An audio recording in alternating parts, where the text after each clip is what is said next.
ఈరోజు July 29 international tiger day.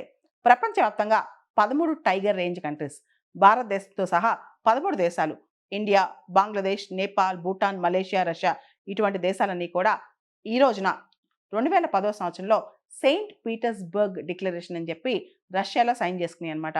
రష్యాలోని Saint Petersburg tiger summit అనేది 2010లో జరిగింది. ఆ టైంలో 2022 కల్లా టైగర్ పాపులేషన్ డబుల్ చేద్దామని చెప్పి ప్రతిన పూనారనమాట. సో జూలై 29 ప్రతి సంవత్సరం కూడా ఇంటర్నేషనల్ టైగర్ డేగా సెలబ్రేట్ చేసుకుంటారు. TX2 అని చెప్పి ఆ గ్లోబల్ సమ్మిట్లో ఒక గోల్ పెట్టుకున్నారు. అంటే 2022 కల్లా టైగర్ పాపులేషన్ డబుల్ చేద్దామని. భారతదేశం ఈ టైగర్ పాపులేషన్ డబుల్ చేసే అంశంలో చాలా సక్సెస్ అయింది. 2006 సంవత్సరంలో దాదాపు 1400 టైగర్స్ ఉండేవి. ఇప్పుడు 2024 కల్లా కూడా మన దేశంలో 3600 టైగర్స్ ఉన్నాయన్నమాట. మన ప్రాజెక్ట్ టైగర్ 1973లో ఏదైతే స్టార్ట్ చేసామో అది గ్రాండ్ సక్సెస్ అయింది. 50 ఇయర్స్ ఆఫ్ ప్రాజెక్ట్ టైగర్ కూడా మనం సెలబ్రేట్ చేసుకున్నాం అనమాట. 1970స్లో మన టైగర్ పాపులేషన్ అనేది చాలా dwindle అయిపోతుంది అనమాట. తగ్గిపోతున్న టైంలో ప్రాజెక్ట్ టైగర్ స్టార్ట్ చేసాం. అండ్ దాంతోపాటు టైగర్ రిజర్వ్స్ కూడా భారతదేశంలో ఇప్పుడు ప్రస్తుతానికి 58 టైగర్ రిజర్వ్స్ ఉన్నాయన్నమాట. భారతదేశంలో టైగర్ కన్జర్వేషన్ మెథడ్స్ కూడా చాలా స్టార్ట్ చేసాం. ప్రాజెక్ట్ టైగర్ కావచ్చు. ఆ తర్వాత national tiger conservation authority start చేసి టైగర్ ప్రొటెక్షన్‌లో మనం చాలా ముందుకెళ్ళాం అనమాట. 2023లో ఇంటర్నేషనల్ బిగ్ క్యాట్ అలయన్స్ కూడా భారతదేశం లీడ్ చేసిందనమాట. ఇంటర్నేషనల్ బిగ్ క్యాట్ అలయన్స్‌లో మొత్తం 7 బిగ్ క్యాట్స్ ఉన్నాయి. దానిలో టైగర్స్ కూడా ప్రధాన భూమిక పోషిస్తాయన్నమాట.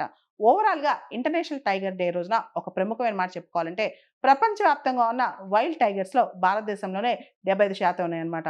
అంతేకాదు భారతదేశంలో 1.38 లాక్ స్క్వేర్ కిలోమీటర్ల ఏరియాలో టైగర్స్ స్ప్రెడ్ అయి ఉన్నాయన్నమాట. అంటే ఇంత పెద్ద విస్తీర్ణం ఉన్నది ప్రపంచంలో ఎక్కడా లేదనమాట. ఇంత పెద్ద విస్తీర్ణం.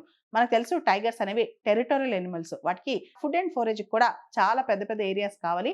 సో టైగర్స్‌కి అలాంటి ఏరియాస్ మనం ఇస్తున్నాం. అయితే ఈ మధ్య అడవులు నరికేయటం, ఇండస్ట్రీస్ పెంచడం, తర్వాత మ్యాన్ ఈటింగ్ టైగర్స్ అంటే బిహేవియరల్ చేంజెస్ ఇన్ టైగర్స్ ఇవన్నీ కూడా మనం గమనిస్తున్నాం.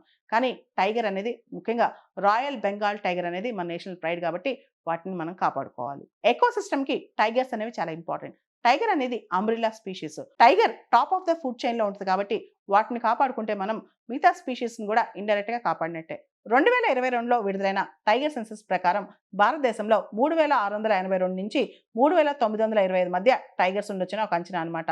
అండ్ భారతదేశంలో మధ్యప్రదేశ్ రాష్ట్రంలో హైయెస్ట్ నెంబర్ ఆఫ్ టైగర్స్ ఉన్నాయి. 785 టైగర్స్ ఉన్నాయి. తర్వాత కర్ణాటకలో 563 టైగర్స్ ఉన్నాయి. ఉత్తరాఖండ్‌లో 560 టైగర్స్ ఉన్నాయి. మహారాష్ట్రలో 444 టైగర్స్ ఉన్నాయి. అయితే NTCA ఇచ్చిన డేటా ప్రకారం ఈ 2025లో ఫస్ట్ 6 నెలల్లో మధ్యప్రదేశ్‌లోనే 29 టైగర్స్ చనిపోయాయంట. అండ్ గత 5 సంవత్సరాల్లో మధ్యప్రదేశ్‌లో 237 టైగర్స్ చనిపోయాయంట. ఇది చాలా సారీ స్టేట్ అని చెప్పుకోవచ్చు.